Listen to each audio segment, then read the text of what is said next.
Welcome to Movie Galaxy. The movie begins with Frank Walker making a recording about the future. Suddenly, a woman's voice interrupts him, saying that his words are a bit gloomy. She wants him to remember a time when he saw the future as a happy and positive place. The movie then takes us back to the 1964 World's Fair in New York City. Young Frank arrives at the World's Fair on a bus and excitedly goes into the Hall of Inventions. He's carrying a big bag with his invention inside. Inside the big bag is a jetpack that he built. The judge, David Nix, doesn't seem too excited about the device. Frank even admits it doesn't work well, but promises he can make it work with time, but the judge tells him to leave. However, a little girl named Athena thinks there's potential in Frank's invention.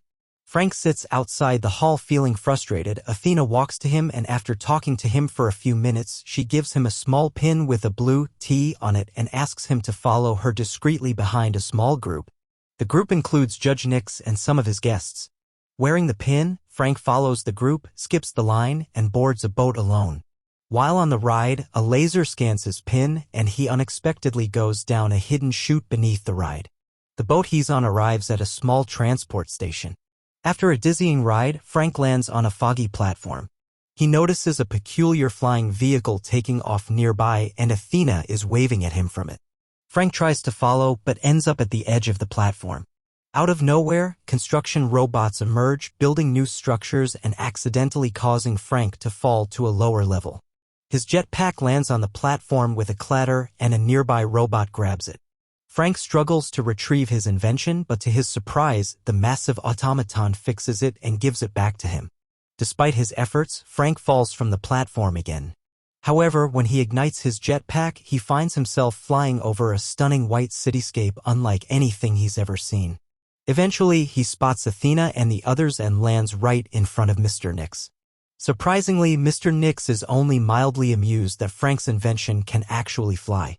Nevertheless, Athena gives the young boy a reassuring smile. Next, we meet Casey Newton, who proudly calls herself an optimist. One night, Casey sneaks into a NASA launch pad in Cape Canaveral, Florida, which is being torn down. She messes with 3 construction cranes. Without Casey noticing, a mysterious figure follows her from the NASA site to her home. Quietly, the figure places a small pin on her helmet, which hangs from her motorcycle handlebar. The following day, Casey's dad, Eddie, expresses his frustration as a NASA engineer, feeling like he can't make a meaningful impact. Always the optimist, Casey shares the metaphor of 2 wolves with him, one representing light and hope and the other darkness and despair. As Eddie had told Casey before, the one that wins is the one you choose to feed. Casey attends school, but she becomes disruptive in all her classes. While her teachers talk about nuclear annihilation, planetary meltdown, and governmental collapse, Casey is only interested in one thing: how can we fix it? Unfortunately, her question goes unanswered. Later on, Casey learns that NASA has brought in functioning equipment from Orlando to resume dismantling the platform. She goes out to try and stop them but gets caught by NASA security. Following her release from jail with her father's help, Casey gathers her belongings and discovers a small pin with the letter T on it. To her surprise, picking it up seems to transport her to a vast field of wheat with a futuristic city in the distance. During the ride home, Casey tries to show the pin to her father, but when Eddie touches it, nothing happens. Later that evening, Casey sneaks out of the house and rides her bicycle to a large field. When she touches the pin this time, she lands in the middle of a stunning futuristic city with jetpacks and hovertrains. Casey is captivated by a rocket launch station and follows a group of space travelers. However, the pin suddenly runs out of power, and she realizes she has walked into a lake. Casey returns home and wakes up her little brother Nate and asks him to help her find another pin on the internet. During their search, they come across the website of Blast from the Past, a store in Houston, Texas. Oddly, the website only provides a street address and doesn't list any phone number or email. The next day, Casey instructs Nate to cover for her while she takes a bus to Houston to speak with the store owners. Later that day, Athena sees Nate in front of their home and requests to see Casey. When Nate tries to explain that Casey is busy, Athena can tell he is lying and demands to know where Casey really is. Upon reaching Blast from the Past, Casey talks to the store owners, Ursula and Hugo. They reveal to her that the pin is believed to be a key to revealing a world created by some of history's greatest geniuses who named themselves Plus Ultra. When Ursula and Hugo press for more information about where Casey got the pin from, she explains that she just found it, which upsets them. Things get even stranger when the store owners grab 2 actual working laser guns and try to kill her with it. Athena shows up and rescues Casey, freezing Ursula and Hugo in their tracks using a time bomb that temporarily stops time in a 15-foot radius. After the 2 villains break free, Casey and Athena engage in a fight, during which Athena removes Ursula's head and Hugo gets skewered. Both Casey and Athena quickly leave the store before Hugo self-destructs. Athena then breaks into a car, enabling the 2 of them to escape. As the 2 drive away, Athena explains to Casey that the 2 people they met were robotic figures called audio animatronics. Athena reveals that she was the one who gave Casey the pin. However, the fight has caused damage to Athena and Casey gets worried when she realizes that the little girl is also a robot. Casey tries to escape and Athena chases her. However, a truck hits the small robot. Casey seizes the chance to take the truck, but Athena swiftly recovers and continues the pursuit, catching up to her. Athena reveals she is from the place Casey saw when she touched the pin, which happened to be her last pin. However, she adds that it may not be there much longer. After a brief conversation, Casey is convinced that Athena won't harm her. Athena suggests they drive to Pittsfield, New York to meet Frank Walker. In Houston, police are inspecting the wreckage of the store when a black van arrives. Some agents get out, led by a smiling man named Dave Clark, step out. When an officer discovers the charred remains of Ursula's head, Dave uses a device to disintegrate the nearby officers. After dealing with them, he instructs the other agent of his group to contact Governor Nix. After driving all night, Casey gets tired and lets Athena take over the driving. However, she wakes up on the side of the road with Athena driving away. Spotting a mailbox with the name Walker, she completely ignores a no trespassing sign and enters the property. There, she encounters a barking dog, but upon closer inspection, she discovers that it's just a lifelike hologram as she sees no paw prints in the dirt. Approaching the front door, a man on the other side orders Casey to leave. When she insists on being taken to the place the pin showed her, a concussive blast sends her flying backward and Frank comes out of the house. Despite Casey's pleas to go to the place she saw, Frank reveals that it doesn't truly exist. What she witnessed was a commercial for this place, but Casey doesn't believe him. Frank insists once more for Casey to leave, but she refuses. As day turns into night, Casey observes numerous cables running from the main house connected to an array of antennas and satellite dishes. To get Frank outside, Casey sets a nearby tractor on fire. Frank comes out to deal with the fire, and although he manages to put it out, Casey uses this opportunity to get inside the house. Looking Frank outside, she insists he doesn't get back inside until he agrees to take her where she wants to go. While exploring Frank's house, Casey discovers futuristic devices and a room displaying various world and political troubles, along with a probability detector and a countdown clock. Frank re-enters the house and tries once more to get Casey to leave, but she insists on knowing what she has just seen. Realizing she won't easily leave, Frank poses a question: "What if I could tell you the exact day you would die?" Casey asserts that she would indeed want to know, but once she found out, she wouldn't believe it and would strive to change the future. Suddenly, the monitors behind her flicker, and the probability numbers decrease by a small percentage is just enough to catch Frank's attention. Out of nowhere, sensors detect intruders and a black van with people in dark suits appears. Frank tries to secure his house, but the intruders break in, turning out to be robotic figures. Frank quickly grabs some stuff and puts it in a bag.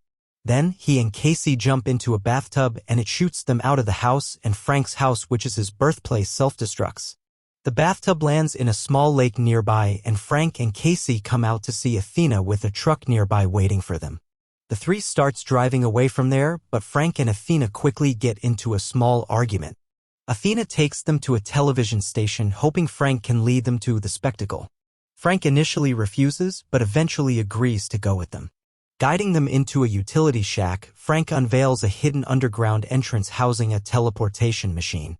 While initiating the teleportation process, he covers Casey's eyes and ears. During this, Frank questions why Athena chose someone like Casey. "Because she hasn't given up," the small robot girl responds.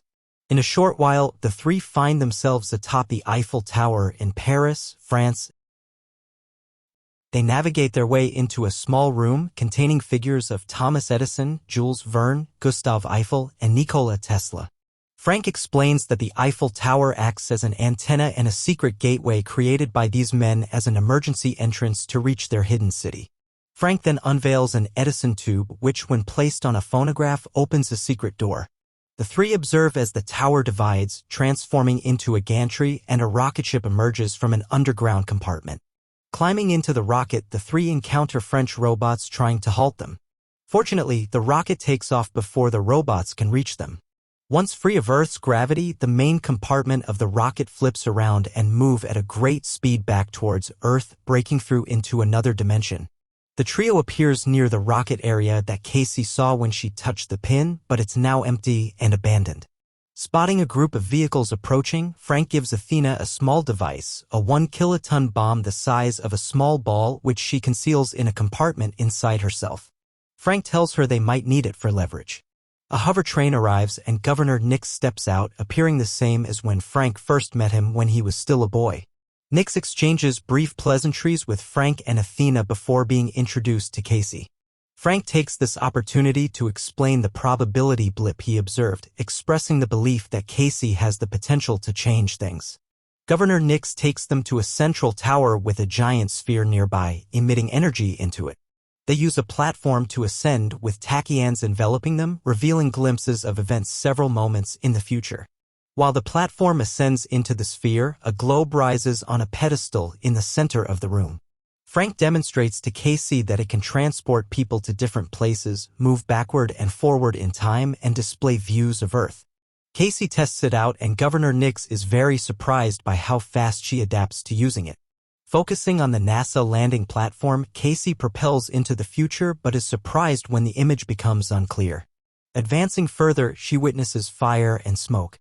Exploring the globe, she sees other distressing scenes, cities being destroyed, tornadoes, and unusual thunderstorms.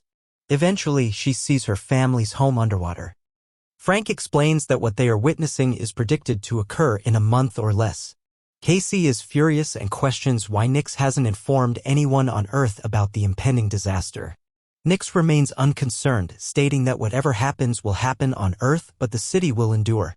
When Casey questions why Nix doesn't permit people from Earth to come to the city, he argues that there is a significant risk that humans could ruin it, much like what happened to Earth. Casey, displaying her optimism, refuses to succumb to the bleak vision presented by the machine. Suddenly, the panoramic view brightens and the environment appears normal. Frank excitedly informs Nix that he has witnessed what he was discussing, but the governor taps Frank with a device, rendering him unconscious. Frank regains consciousness in a confined room with Athena and Casey close by. Athena informs Frank that he is once again facing banishment. Casey is angry that Frank didn't inform her about the impending end of the world. Frank acknowledges that he knows Casey is special, but her optimism appears to have waned. Feeling deceived that the pin projected a vision of a bright future into her mind, she suddenly reaches a startling conclusion. Frank's antennas and dishes were capturing feeds of what the machine was broadcasting. What if the machine isn't just predicting the future but causing people to succumb to these visions and accept what will happen, a self-fulfilling prophecy doomsday machine? The trio is brought before Governor Nix, who has chosen to banish them to a deserted island using a portal. Frank tries to inform the governor about what they discovered, but he insists that shutting down the sphere won't change anything. Casey is frustrated that despite glimpses of hope in everything they've seen, this futurist can't seem to grasp reason. Frank then reveals that the sphere was Nix's idea and he assisted in building it. The governor's idea initially seemed reasonable, broadcast a future that would motivate humanity to take action against what they believed would happen. However, the visions only led people to accept what they saw and surrender to.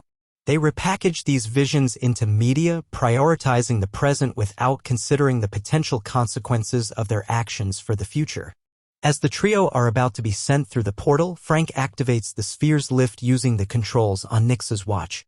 During their struggle, Frank instructs Athena to use the 1-kiloton device to detonate the sphere. Nix activates 2 robots and Athena is captured. Tossing the device to Casey, she climbs onto the platform. Despite the struggle with Frank, Nyx prevents the platform from ascending. Casey arms the device, and with no way up, she throws it through the portal. Athena closes it just before it explodes. However, the blast dislodges a piece of architecture, which falls and pins the governor's leg to the ground. Suddenly, Athena witnesses the governor shooting Frank with a laser gun, only to realize it was a tachyon predicting the future. When the real event unfolds before her, she runs into the line of fire and takes the shoot.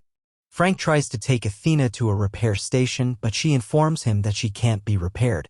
As she begins to shut down, Athena reveals glimpses of her memory through logs.